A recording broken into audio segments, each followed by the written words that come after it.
most since the summer? I just think his assertiveness, he's gotten better, and just understanding how to use his great length and athleticism, and he's really smart. He's got a great mind. He picks things up really easily, whether it's offensively executing plays, whether it's defensive instincts. I think the next step for him is to always be in attack mode. He's a guy, we need to remind him to attack the basket and get to the rim and shoot your shots. And he's so unselfish and plays team ball, which is great, but I think that's the next step consistently for him. You stressed patience when it comes to Derek and Dury coming back from their injuries and all the time they missed in the preseason. How patient have those guys had to be as they get on the court but maybe can't do all the things that they were able to do before their injuries? Yeah, I don't think they're very patient, which is what makes them really good. I don't want them to be patient. And by the way, I'm not patient either. I have to remind myself to do that. And they're in here early this morning working. They've been, especially as of late, because as you're coming back from injury, we've had to hold them back with what they can do. You're trying to, get fully healthy and all that. So they've been on a mission. They're in here every day, getting extra work in, and I think it's only a matter of time as long as we have the approach where we're just working and going after, which these two guys have. So I don't think any of us are patient, but we also understand this is a long season and we've got a long way to go still. As strong as you guys have been defensively, is your area of growth there as far as turning that into offense, getting more transition baskets, more live ball turnovers? Is that an area of growth you want to see? Yeah, for sure. And our defense has been ahead of our offense. And I think, you look at just the teams we've had the last few years, being able to turn defense into offense is a big deal. And now I think we've had some. We just haven't converted all the time. But when we're right and we can pressure and impact the ball and protect our paint, that has converted into offense. But we need to continue to do that more. There's still lapses and areas we need to get better at, but that's a big area for us that we need to continue to jump on. Coach, what's your thoughts on the ACC Big Ten and the challenge in, next year, I believe, ACC, SEC tournament starts?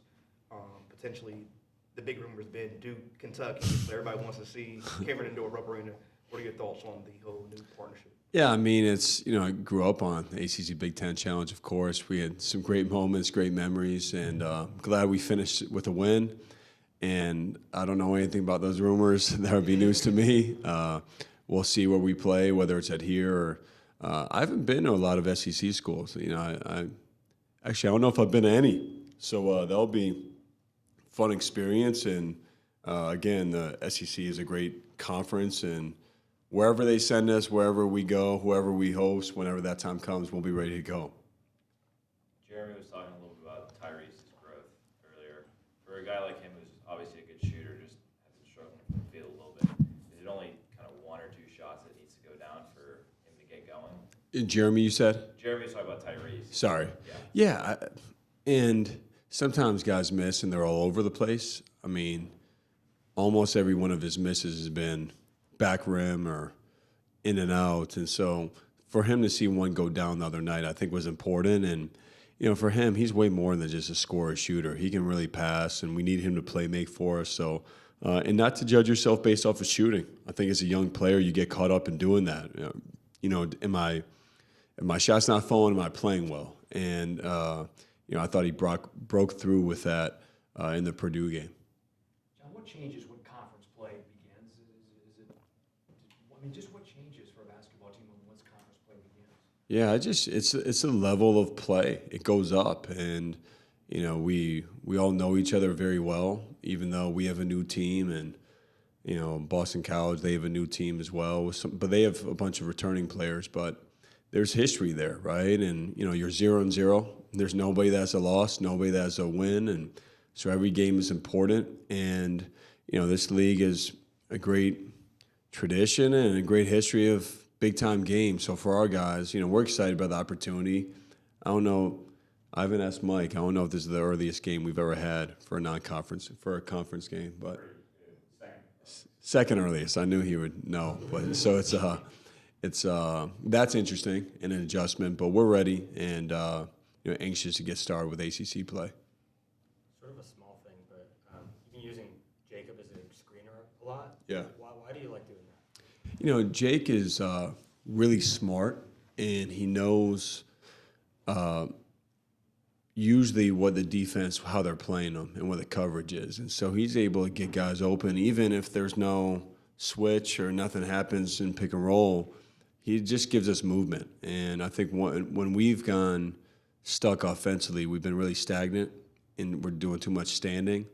And for us, we don't want to call plays every time. We want to read and react. And so Jake has a natural feel for that. And I think we'll get to a place where it's more than just him doing it. And but that's the reason we have him doing those things. Coach, what's been your assessment on, just having? Are you a White Sox fan, by the way? I'm a Yankee fan. All right, I was gonna say, all right. There's a lot I could say about that. The fact that you're a Yankees fan wearing a White Sox hat, but for a Cubs guy, I don't know that we like either one. As a Cubs guy, I don't know what's worse. That just occurred to me as you're talking. Sorry. Call me off guard with that. All right, dang, what I forgot. That's what Sox fans do. Cubs fans won't forget. No. All right.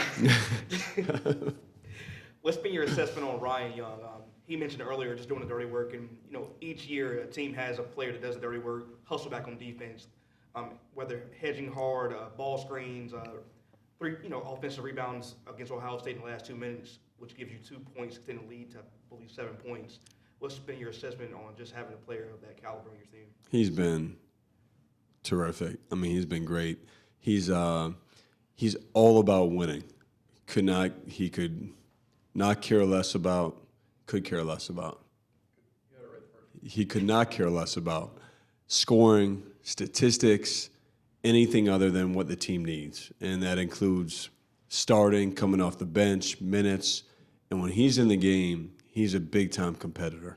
I mean, he goes after every rebound, every coverage, all the subtleties of the game he takes to heart. Scouting reports, he's the one in the locker room that's always reminding our guys about, I remember when we guard this action, here's how we're defending it. And his maturity, he's been absolutely incredible for us, and we need him to continue to build. I think the biggest thing with him is he can be too unselfish, and he can really score down there. So when he gets the ball, we want him to go to work and attack the rim. Jeremy hit some big buckets down the stretch against Ohio State. Did that at all remind you of some of the stuff he did in March? And can you speak to the trust that you two have as being your point guard? Yeah, we've developed a great trust, and both of us, it's not just one way where I'm telling him things. He'll tell me things that he sees on the floor or actions we can go to, and I think that's what makes, a really good guard, a really good player, where they feel like they can follow that instinct. And so I want him to continue to, figure that out and make the right reads. And we talk about after games and how to build and how to get better. I mean, we can be better down the stretch still. There are things he can do better, but the intention of making the right play and figuring out how to win. And then when he gets to his spots, I trust that, it's got a great chance of going in. How is Kyle handling being the leading scorer, leading rebounder, somebody that the opposition now has to look at and say we have to stop him, as opposed to, kind of an unknown freshman coming in and making his mark? Yeah, he's handled it well. I mean, he's done a good job. And the thing with Kyle is he can hurt you a lot of different ways, inside and out. And it's going to continue to get harder for him because defenses will do different things. We'll continue to see different matchups or different coverages. Do they double? Do they not? But really, even though he's been our leading scorer, he's not caught up in just the numbers or doing that. He's just trying to win. And the thing that I've loved the most is how he's rebounded. He attacks the offensive glass. He's been defensive rebounding, and he's been defending, and he's got to continue to do those things. He brought up the other night that he didn't even take a three against Ohio State. Was that almost a step forward for him to kind of see that he can be effective without getting going from outside? Yeah, I think the thing for him is he may take 10 threes tomorrow, or he may take one. And, it's just it's how's the defense playing you? And no matter what, we're best when he gets the ball inside. I don't think that's a secret, me saying that. He's really good down there, and he's also really good pick and popping and stepping away. But, doing both and not settling is a big thing. And definitely against Ohio State, I thought he did a really good job putting pressure on the defense. And then whatever that means, making that read from there.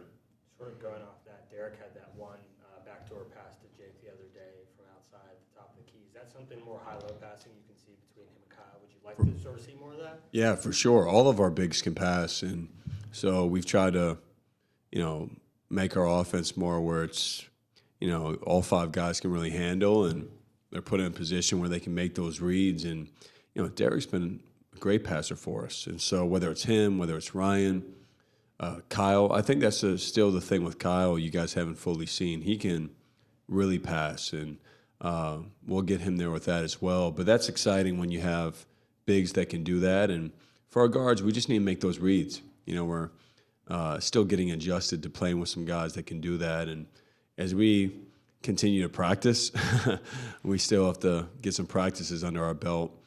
We can get to the next layer of our offense with cuts and, actions off the ball.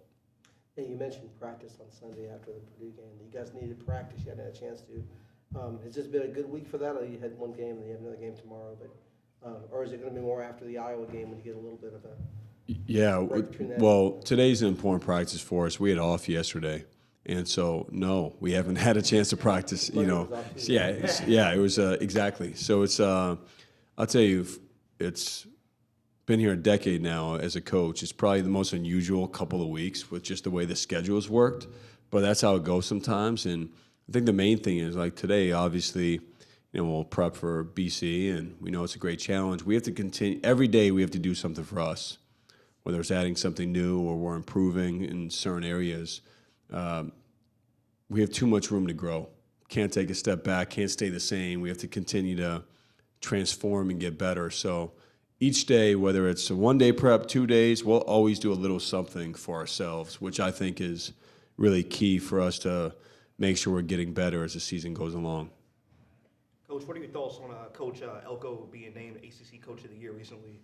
Just completely rejuvenizing the Duke program that was projected to win 3 games this year, but he got rid of all the stereotypes and just changed the whole program and dynamic of the football. Yeah, Coach Elko's done a great job, man. Me and him starting off at the same time, we've developed a really good bond, and I have a lot of respect for what he's done as an assistant coach leading up to taking over for our program here at Duke, and just so proud of what the football team has done, what they stand for. I think still need to steal maybe a couple of his players on the basketball court. He's got some guys that can play now.